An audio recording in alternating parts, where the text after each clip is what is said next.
Wednesday, August 9th, Korea and the winds of war. We haven't been talking for a while. I've been on the road, been doing a lot on Facebook. Like I said, please jump on. Let me know if you're not a friend. You could follow us there. I post like crazy there. But those who have been following us for a while know where we stood on Korea. We talked well before the election about how foreign policy was the most important issue, that domestic policy does not matter. Domestic policy will work its way out.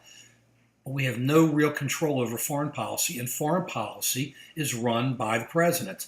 And I complained like crazy for the last 16, 18 years. We're talking about how bad the foreign policy was the last 16, 18 years, and how whoever the president was going to be, whether it be Hillary or now President Trump, that president was going to have some real issues to deal with. I was much more convinced and confident in Hillary, and I still am, but she's not the president, so it doesn't matter. So let's look at President Trump. We talked earlier about how I kind of liked how he was pushing things, very interesting in the Middle East.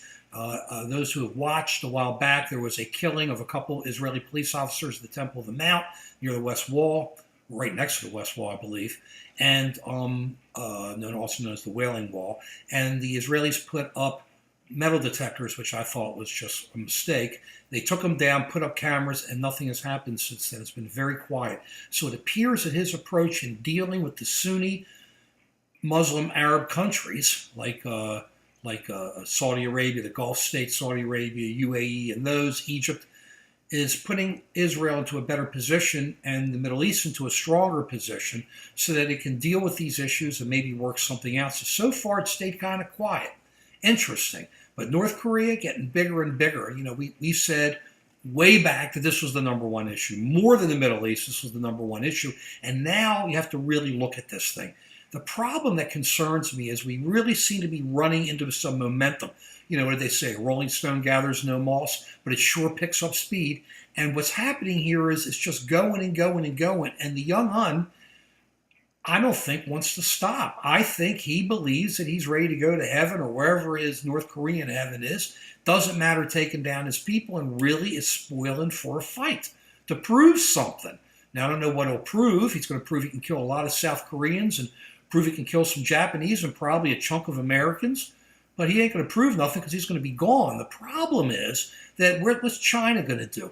We always talked about the Russian, what do they call it, the far, the near the far or whatever, where the Eastern European countries, they consider theirs, but it really is, they are European. And when they started going towards the Baltics, these countries started going towards like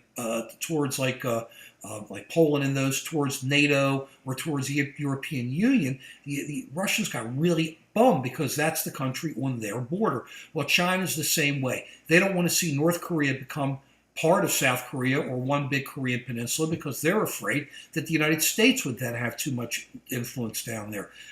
The United States problem is that if we keep rolling these red lines out, and luckily Secretary Tillerson's been pulling them back, but if we keep rolling these red lines out, we're going to be forced into making a move. And the other Asian countries are looking at us. Vietnam, Thailand, of course, Japan and South Korea, and the other Philippines are going to be looking to see how we deal with this and how China deals with it. We could come out of it as no longer the ascendant power in the Pacific, which means we can't protect our friends, which means those friends would then become friends of the Chinese, or it could be the exact opposite.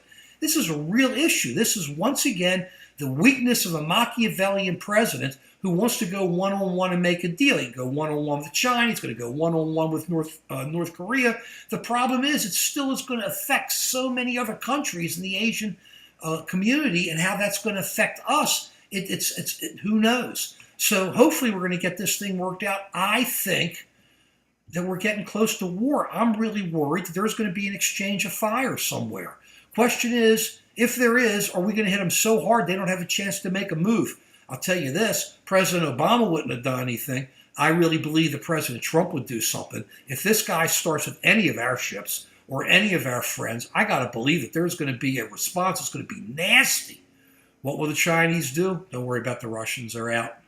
They're worried about their own stuff. The more we're focused on this, they're happy. They're down in the Middle East. They're doing their things. They don't care.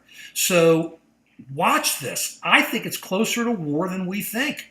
If it is, I hope it's fast and we take them out hard, but we're going to lose some people. You can't underestimate these guys. Their whole country is based on military, like Sparta. So you don't know what's going to come out of it. Going to get a little bit of a bloody nose if something happens.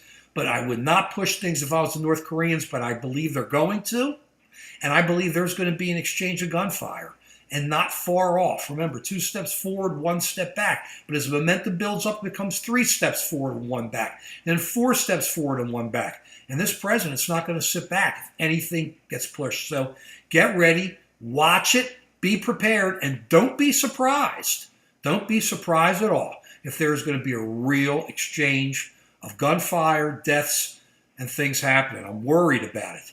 And I don't see anything pulling us off of it or pulling us out of it. I just don't. I don't see the Chinese stepping in and telling the North Koreans this is the way it is.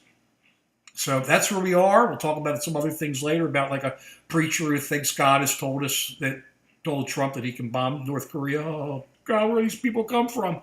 So we'll be back with you soon. I'm not going to be away, I think, for a couple days, so I'll be able to do this stuff. I'm psyched to get more on there, but watch it and don't let them tell you. Don't get all worked up. They all start yelling. Everybody goes, wow, wow, wow, then it goes away. It's not going to go away. This thing's going to get deeper into our consciousness, deeper and deeper. We got to watch our Machiavellian president. He's our president. We better hope what he does works out.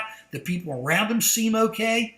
It's going to be very interesting, but wow, it's tough. Keep an eye on this. But as always, the Republic will endure. Peace.